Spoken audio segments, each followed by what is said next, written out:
Hello, welcome to Unix Programming Module 3, Lecture 4. So here in this you are going to learn the chapter the environment of Unix process. So in this chapter you are going to learn the introduction of the Unix process, the main function, the process termination, command line arguments, environment list, memory layout of a C program, and shared libraries and a memory allocation, how to allocate a memory to the process, environment variables, and here you are going to learn some functions like set jump and long jump, get r limit, set r limit function, and finally you are going to learn Unix kernel support for a process. Okay, so now let us discuss about the main function. A C program starts execution with a function called main. So as you know, so every C program starts from the main function. Okay, so now let us see the syntax of that main function. Okay, so here int main, so there are two arguments. First one is the int argc and char star argv.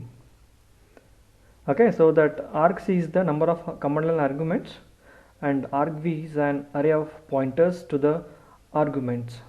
Okay, so this is the main function in every C program, starts from this function. Next is a process termination. So when the program is under execution, that is called as a process. So once you write any program, okay, so if the program starts executing, so if the program is under execution, that is called as a process. So once the program is executed completely, okay, and then the program get terminates or the process get terminates. Okay, so here there are 8 different way to terminate a process. Okay, so now the normal termination, so here there are 5 way. First one is a return from the main. The program or the process get terminates from the main function. The process get terminate by calling the exit function, and the process get terminates by calling underscore exit or underscore capital E exit. Okay, so here the difference between these two functions are the first exit function. Okay, so once the program is terminated by calling the exit function, that performs a certain cleanup processing and then return to the kernel. Okay, the third, the underscore exit, so is returns directly to the kernel after terminating the program. Okay, that is the difference here.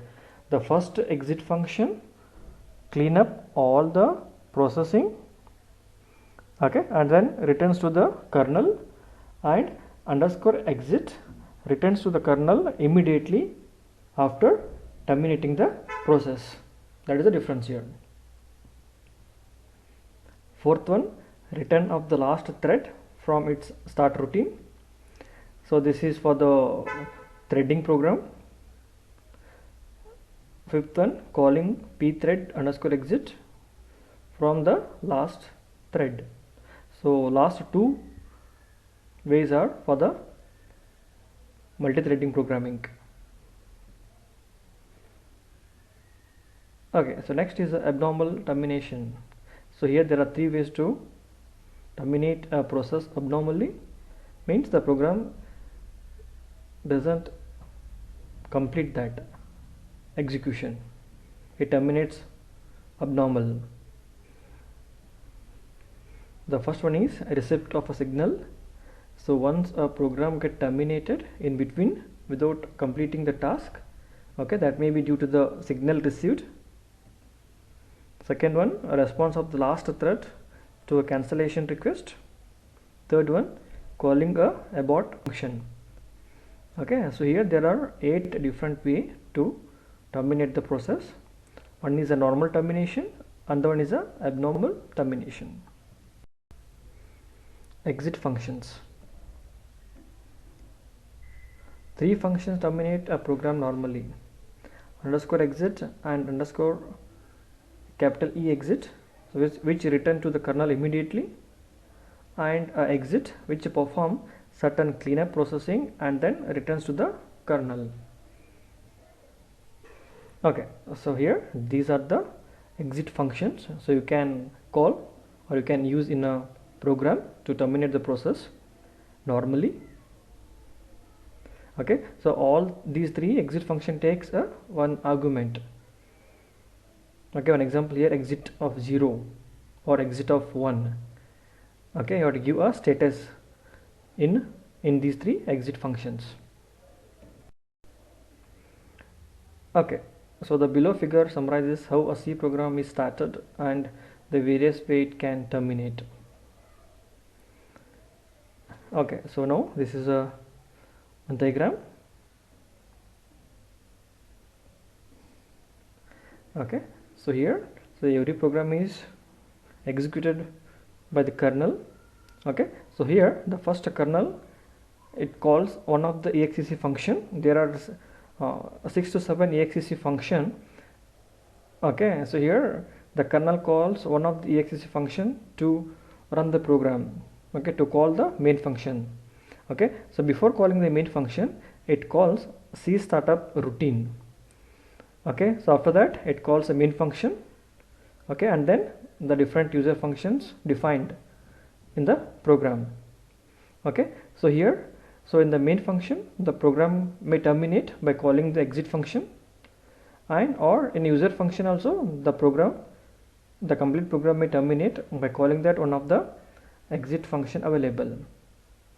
Okay, so if you call underscore exit function in the main or the user function, so directly return to the kernel.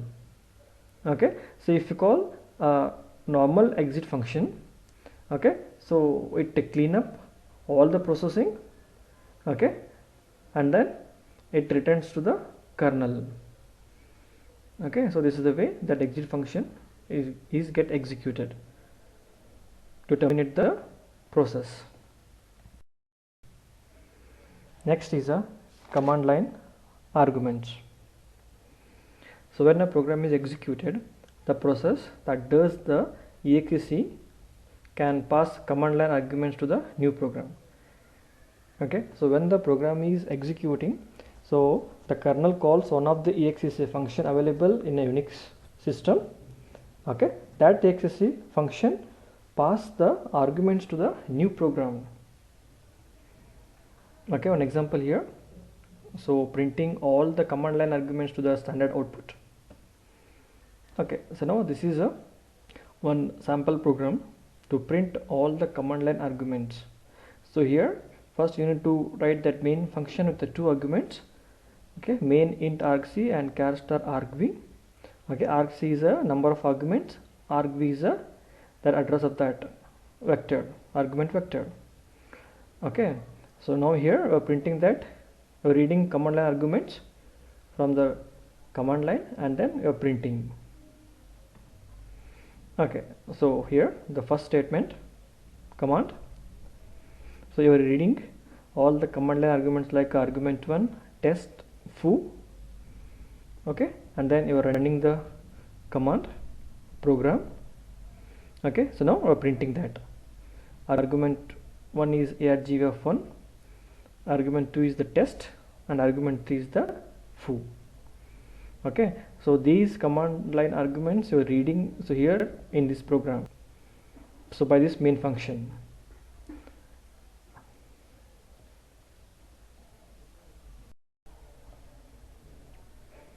So next one is a environment list. Each program is also passed an environment list. So here in our Unix programming there will be more than one environment variables available, so you can use that all the environment variables in your program to work with the kernel.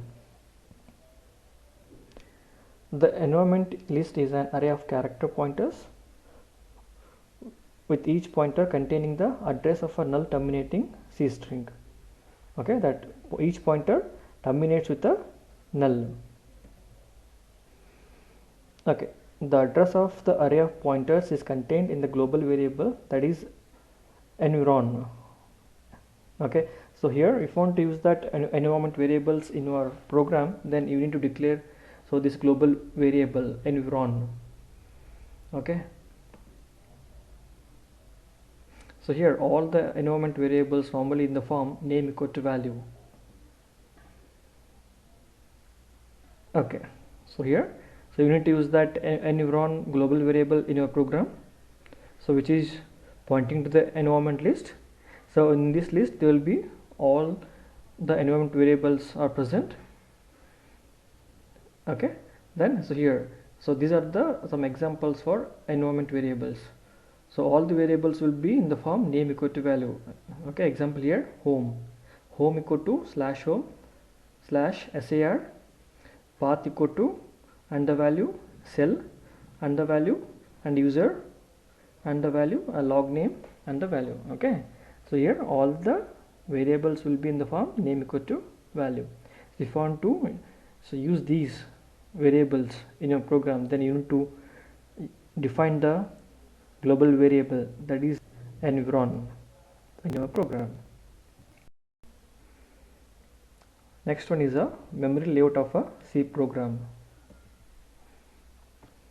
A C program has been composed of the following pieces. The first one is the text segment. Okay, so in a memory layout, the first part is a text segment. So this is the machine instructions that are executed by the CPU.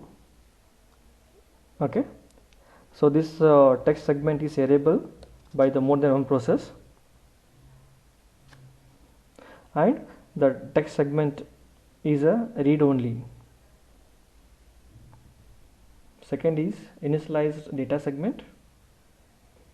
Okay, so here it's called simply the data segment containing the variable that are initialized in the program. Okay, all the variables are initialized are stored in this segment. Third one, uninitialized data segment. Okay, data in this segment is initialized by the kernel to arithmetic 0 or null pointer before the program starts executing. Okay, so here in this the variable will be declared, okay, but the value will be initialized by the kernel, okay, before the program starts executing. Fourth one, stack, so where automatic variables are stored along with the information that is saved each time a function is called. So here in this stack segment all the variables are stored along with their information. Heap, where dynamic memory allocation takes place. Okay, so here in the heap the dynamic memory allocation takes place. So the dynamic memory allocation is done by the functions like malloc, calloc and realloc, whatever learned in a previous slide. Okay, so this is the diagram for the memory layout of C program. Okay, so here there are it contains all the segments. First one is the text segment, next the initialized data segment, uninitialized data segment, stack and heap. Okay, so it starts from the low address and high address. Next one is the memory allocation. Okay, so now the memory is allocated dynamically by these following functions. First one is a malloc, which allocates a specified number of bytes of a memory. The initial value of the memory is indeterminate. Calloc, which allocates space for a specified number of objects. The space is initialized to all 0 bits. Okay, so here if you use that calloc function, the space is initialized to 0 initially. Third one is a realloc, which increases or decreases the size of a previously allocated area. So using this realloc, so you can increase or decrease the memory for a program. So these are the function prototype: void star malloc size, void star calloc. There are two argument, size underscore t number of object and size underscore t size, and third one realloc. So it has two arguments. So all these three functions return non-null pointer if executes successfully, otherwise returns null on an error. So here there is one more function, okay, that is a free, that is to deallocating the memory for the program after completion of the execution, just to free that memory allocated to a program. Next one is the environment variables. The environment strings are usually of the form name equal to value. All the variables will be in this form, name equal to value. The cells, for example, use numerous environment variables such as home and user are set automatically at login, and others are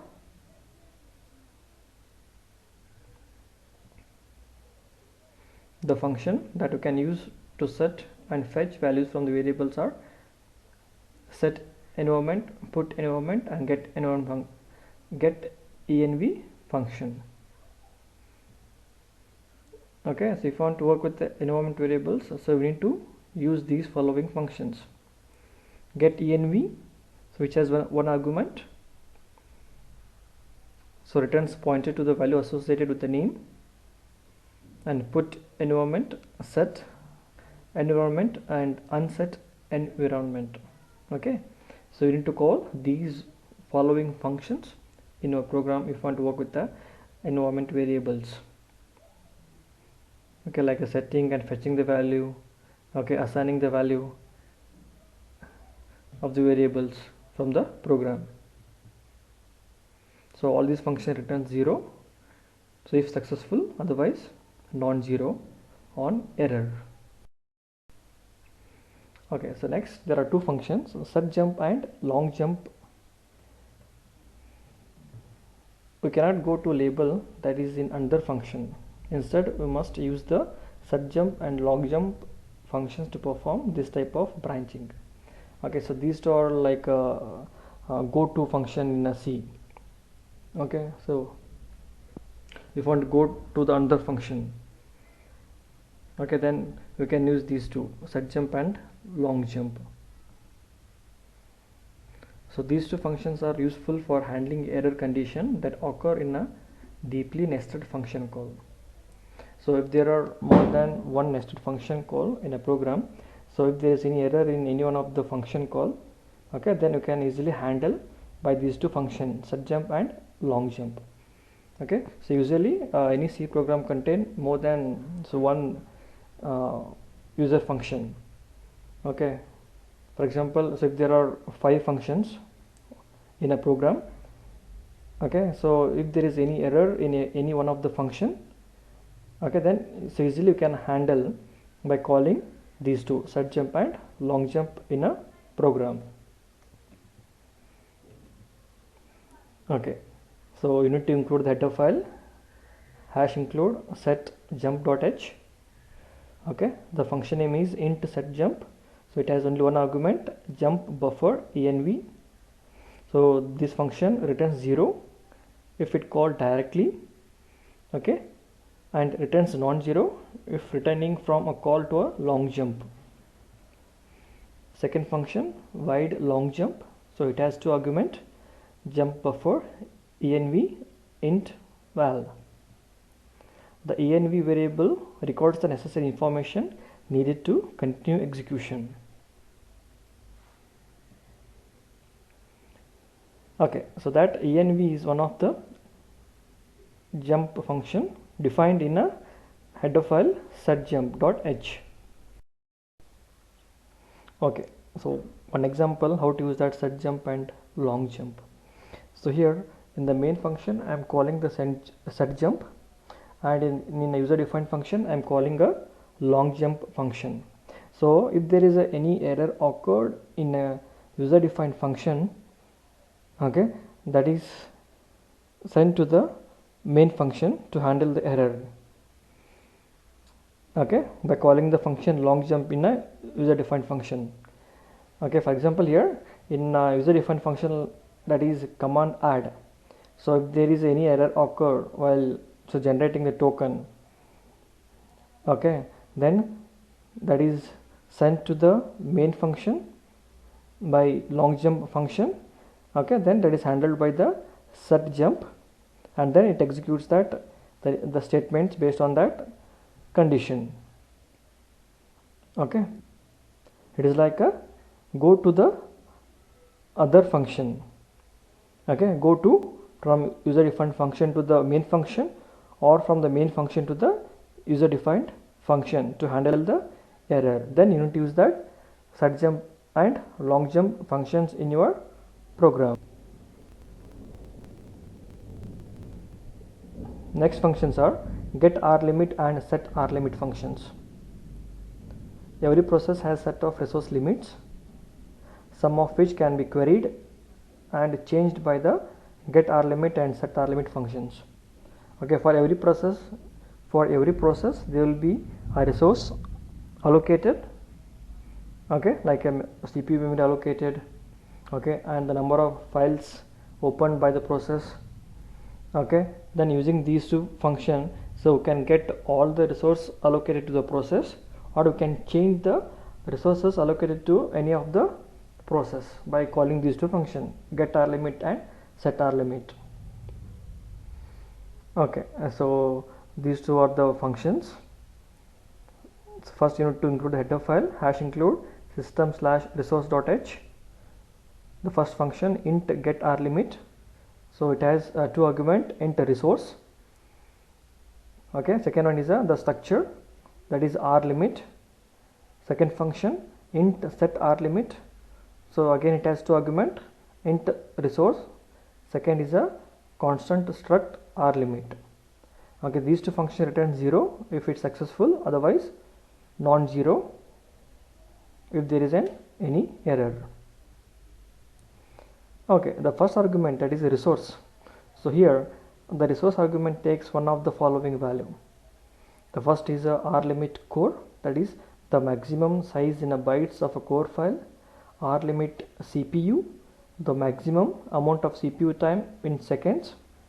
Third one, rlimit data, the maximum size in a bytes of the data segment. Rlimit number of file, the maximum number of files per process.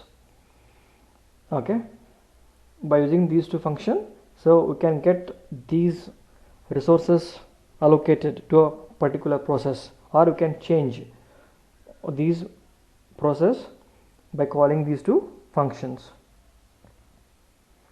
Okay, the structure here, so it has two variables, okay. The first one is a rlimit _t, rlimit current, and rlimit max. That is, first is a soft limit, that is current limit. Second is a hard limit, that is maximum value for that variable, that is rlimit current. Okay, so you need to use these structure in a functions like a get rlimit and set rlimit. Okay, so next one is a Unix kernel support for a process. How exactly that Unix kernel is supporting the process to execute and terminate. Okay, so here there will be a process and the process table and the kernel table. Okay, so this is called as a data structure of a process. So it consists text segment, data segment, and stack segment. Okay, there are text, data, and stack. Okay, the text segment contains the program text of a process. Okay, data segment contain the static and global variables and their corresponding data, and the stack segment contains a runtime stack. A stack provides storage for a function arguments and the automatic variables. Okay, and then Unix process has a process table, so which keeps track of all the active processes. Okay, some of the processes belong to the kernel, those are called as system processes.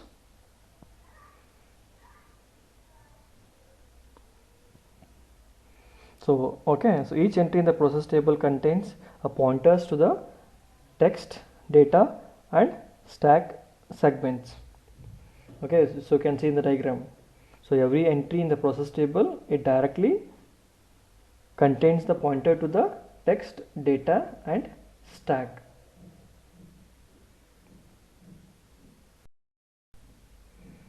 Next diagram is for parent and child relationship after creating the child by calling the function fork. Okay, so here first we're going to create a child process by calling the function fork. Okay, so now these two contains the duplicated copies of the text, data and stack segments. Okay, so once a child process is created, that child process will get the exact copy of the parent. Okay, so it has separate file descriptor. Okay, and these two so is accessing the same file table and the process table. Okay, but have a different copy of the text, data and stack segments.